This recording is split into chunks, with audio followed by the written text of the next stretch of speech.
Good afternoon, good morning, good evening, wherever you are. It's Rival. We're back with another top lane analysis of T1's young, I think he's 18 years old. 18-year-old Zeus, absolutely known for his prodigal Jayce gameplay. I'm going to be trying to break down some of his gameplay. I'm not a massive Jayce player myself, but I feel like I understand the dynamics of top lane matchups enough where I'll be able to give you a little bit of insight. Sorry if you can hear this, I'm just adjusting my microphone. Just before the gameplay got started, we saw that Graves had his flash burned. So it's going to impact the lane a little bit more. Let's go over his runes really quickly. We have Conqueror, Presence of Mind. I mean, Conqueror kind of goes without saying. It's just standard on most top laners. Presence of Mind to help with Jayce's mana issues in longer fights. Alacrity, because having that extra bit of attack speed in lane is going to help him last hit and also poke. I feel like attack speed on Jayce is actually really strong, allowing you to get those last extra bits of harassing and also those last hits without having to use your spells. Last Stand kind of ties in a bit better than Coup de Grace with Conqueror. And then we have Inspiration for a second tree, Biscuit Delivery, and Time Warp Tonic going full laning phase with these Inspiration runes. They don't scale very well, but are very useful in lane. And I feel like Zeus, the amount of pressure that this guy exerts on Jayce is going to be taking full advantage of those runes. So let's just see how this plays out. We know that Graves doesn't have flash, so he's already got that to play around with. Graves got fleet footwork. Electing for the longsword 3 pots. Graves can really get away with just going fleet footwork into most matchups. He's just going to have it sustaining on him most of the time anyway, as I get a follower. Get so many random followers doing these. Got a level 2 match. We have Refillable and Biscuits with Jayce. He's pretty confident in his ability to not become resourceless. Hitting level 3 first. We got Poppy coming for the gank, taking it very slowly. We know Graves doesn't have flash, so there's really no need to rush this sort of stuff. As we pick up first blood over to the Jayce. 400 gold. Let's see what he likes to do with the wave here. I personally, depending on how much gold he has, Jayce would like to go for Serrated Dirk first. This item, in my opinion, actually needs a little bit of a nerf. I would say like making its gold cost 800 or 850. I feel like 750 is just a little bit too easy to get to in laning phase. You start a longsword, you only have to save up 450 gold before you can buy it, which is just, and it's the amount of stats that gives, the AD and the lethality in laning phase is really insane. I go it on Riven sometimes and it just hurts so much. Like honestly, sometimes I ult with Ignite and I'm just like, this should not be hurting as much. We're looking for him to just try and maximize his first buy. He's already got the refillable potion too, so we know he's already going to be coming back with a really good first buy. Chunking Graves out before he bases. Graves has no TP here. We do see Jayce get a little bit low, but oh my god. Oh my god. This guy's an absolute demon. What just happened? Let's recap.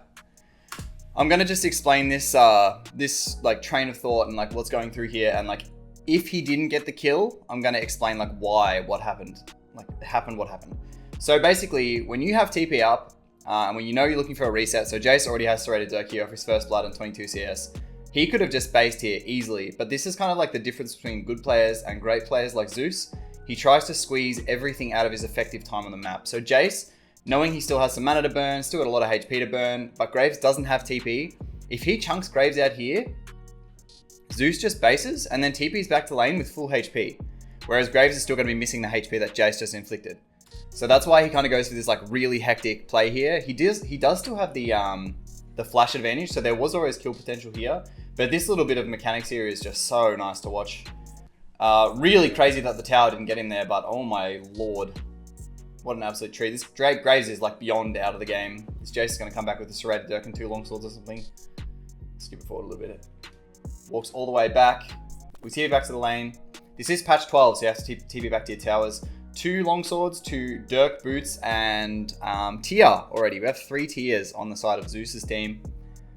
All mana hungry champions with their spell spammage. Level 5 to level 4. Almost over a wave lead, actually. This lane is going much better than I thought it would be, honestly. Jayce into Graves is always pretty hard. I mean, you can also argue that Graves burning his flash so early was pretty much the decider in this lane. But guys, like I see so many players in like lower elos, no elo specifically. See so many players in lower elos as we go for another solo kill here, not taking advantage of the fact that Graves has no flash. In these high up games, those summon spell advantages are going to be what makes all the difference. As we see, Jayce and Poppy literally beeline straight for top lane. Even if Graves had been pushing him in, Poppy would have been there to save him. Or Jayce could have set up a slow push and they could have dove Graves under the tower. No way, Poppy, she had her flash at the time. Wait, did he just kill Graves again? Oh, I'm so sorry, we're skipping forward a little bit too much. Goes topside. He sees his Rise over the Crab. Wants to put a little bit of pressure on Crab in case Lee Sin is there. Graves is just going to come and face check this. We already have Ionian Boots of Lucidity and the completed Serrated Dirk. Just one-shots the Graves. 0-4 at 6 minutes, man. If I was on this guy's team, I would be trying my absolute hardest not to ping the shit out of this guy, but my lord. T1 Zeus just putting in an absolute clinic on how to squeeze the most out of your advantage top lane. Let's see what he continues to do. He's going to have Eclipse at like 8 minutes or something. Alright, takes the reset here. I'm going to assume he gets Vamp Scepter, or do you just go get Honey Fruit instead? Okay, let's see. Like, this is really interesting to me, because like, even though I'm like pretty high elo, like I'm a GM player, I would have taken the base here. So like watching him do this sort of stuff that you wouldn't really expect is really interesting to me, because it just goes to show how much these like really high up players want to squeeze the most out of every single part of their champion being deployed on the map as they can. They don't want to reset for any reason. As he hits a beautiful EQ there. Chunking Graves out again. Graves only got 1 pot to go. He's under half HP. If Poppy was topside here, this would be another death for Graves, even though he has flash. Just putting on a show here. We're going to hard push the wave under the tower. Normally you would go for like a slow push when you're playing top lane, but because Graves has so much pressure on him right now, we don't want him to heal up. We want to get this wave under his tower as quickly as possible and threaten the dive with Poppy. Make Graves definitely second guess, or he can just dive him. He's 3 levels up at 7 minutes 40 seconds. Let's see what he can do here. This would be a really risky dive. He needs to hit an EQ as Rise comes up the roam. Lee Sin also hovering topside, looking to defend from the dive here. Very well played, using the movement speed. I love with Zeus, I've watched a few of his gameplays, because I usually watch like gameplays to decide which one I would probably like to review the most over the more kill and exciting ones. I love the way that he sets his gates up. One of the best gate usages I've ever seen of Jayce, of basically any champion, as they just escaped the LeBlanc gank. Oh my god. This is one of those games that feels like for the enemy that you're just not meant to win. Like everything seems to go wrong for you, but everything seems to go right for the enemy team. We've got level 7, level 8, Rise, flash bug from the replay. Jayce Q's over the back. Lee Sin still picks up the kill despite being two levels down. Pretty nuts there. As I was saying before, Zeus makes immaculate use of his basically every single part of Jayce's kit as he's about to get soloed by blue buff. When he puts the gate down, he continuously runs through it to be able to dodge his opponent's abilities and kite in and out of auto attack range as well. Something that I love to see. It makes just the champion flow together so nicely. Oh, these players, man, are absolute joy to watch. And I learned so much as well. Like, so let's like think back, cast our mind back to that honey fruit play that he just did before. Like if that didn't happen, would all of that eventuate? Like that's literally like a game-winning play just there. Just knocking out the entire top side of the map. LeBlanc having to burn both summoners, Lee Sin dying. Like just crazy stuff. We've got an Eclipse to a Vampiric Scepter, 2 longswords, level 9 double buff to level 6, double CS as well, and 90 CS to 48 at 9 minutes. This is absolute tragic. Absolutely tragic. Graves still has the flash. He needs to respect. So I normally say this as well, guys. If you are, I read this actually on Summoner School last night. Someone said, how do I like stop myself from dying, or like how do I go these plays where I throw my leads? If you're in Zeus's position here and you have a 600 gold shutdown, that's almost 1,000 gold you're sitting on. Is him going for the dive on the Graves really worth it? And the answer is absolutely not. No way. What does he get? He gets 150 gold off Graves' death. He gets a tiny bit of XP, whereas Graves gets like 2 levels of XP and 1,000 gold. Why not just do the safe play and keep pushing your advantage? There's no reason for him to fight here. The trade-off is absolutely not worth it. The only time it would ever be worth him playing to kill, as he just one-shots him on the tower, doesn't even need the Poppy to gank here, as Graves is just tilted out of his mind. Is if it was like 3v1 and he knows he can win because it just draws so much pressure, or even if he takes 2 kills with him, just because it would be drawing 3 people top lane, takes out both towers in the top lane. We have an absolute monolithic fed Jayce just being about to roam around the map. Was it Lee Sin Q? Going for the TP play. I think he foresees what's going to happen there. So I think he knew like once the Q was hit, he would just wanted to TP away just in case Lee Sin didn't have ult. He could have maybe TP'd out, but because Lee Sin had ult up, he cast it to break the channel as we give away 1,000 gold over to the Lee Sin. Pretty big. Graves only 2 level deficit now. Let's see how he pushes his advantage around the rest of the map. Pushing out top lane, warding top lane. He's topside jungle, taking more resources. He sees his jungle bottom side, about to dive. So it's definitely not a bad idea to take your resources when they're available top. Don't take your jungler's resources if your jungler's already pathing to them, because that's just inefficiency of gold spread. you're literally like wasting your jungler's time, and it's just going to get you both mad at each other. He's going to hard push this wave. We see the red timer coming up in topside enemy jungle.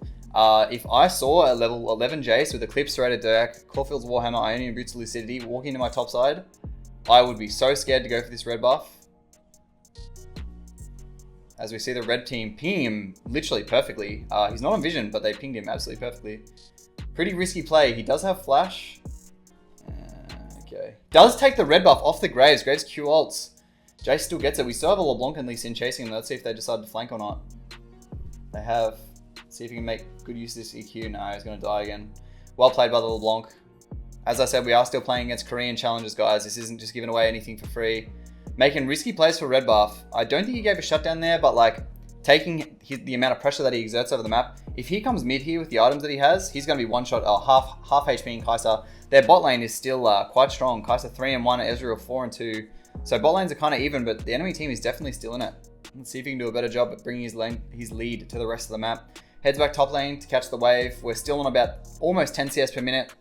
Kai'Sa and Ezreal trading kills in the mid lane. Goes to push out another wave. Can't see Graves. Goes 2-level deficit so far. 48 CS down.